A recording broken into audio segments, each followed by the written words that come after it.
اعوذ باللہ من الشیطان اللعین الرجیم بسم اللہ الرحمن الرحیم الحمد للہ والصلاة علی اہلہا اما بعد۔ ماہ شعبان المعظم، اس کے فضائل اور اس کے اعمال۔ ماہ شعبان کی تعریف میں اتنا کہہ دینا کافی ہے کہ ماہ شعبان ماہ محمد مصطفیٰ صلی اللہ علیہ وآلہ وسلم،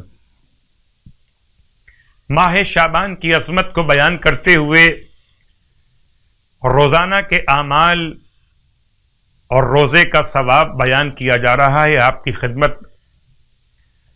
سرکار ختم یہ مرتبہ صلی اللہ علیہ وآلہ وسلم کی بارگاہ مقدس میں مولا کائنات علی ابن ابی طالب علیہ السلام کا سوال کہ آپ ہمارے لیے ماہ رمضان کے روزوں کے ثواب کو بیان کیجئے۔ کتاب کا حوالہ ثواب الاعمال و عقاب الاعمال۔ تو ارشاد فرمایا اللہ کے حبیب نے کہ جو شخص ماہ شعبان میں 2 روزے رکھے گا، اس کے ہلاکت میں ڈالنے والے گناہ معاف ہو جائیں گے۔ اللہ اکبر۔ جو شخص ماہ شعبان میں 2 روزے رکھے گا، اس کے ہلاکت میں ڈالنے والے گناہ معاف ہو جائیں گے۔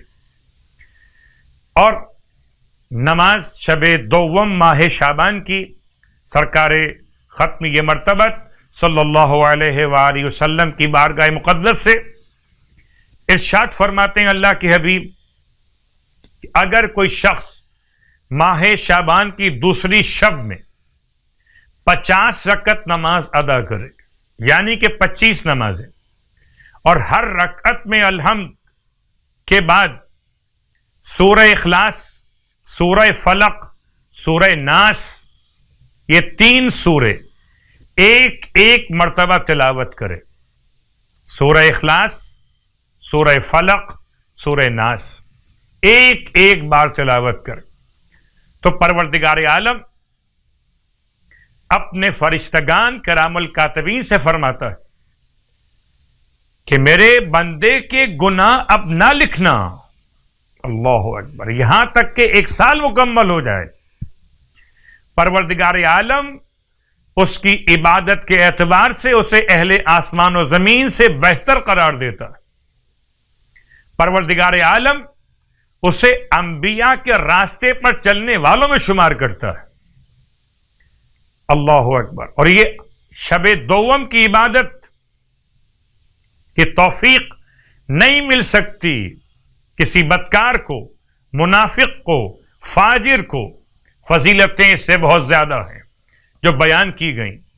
اعمال مشترکہ میں سے روز پڑھیے 70 مرتبہ استغفر اللہ وَأَسْأَلُهُ التَّوْبَةَ، میں اللہ سے سوال کرتا ہوں مغفرت کا اور سوال کرتا ہوں اس سے توبہ کا۔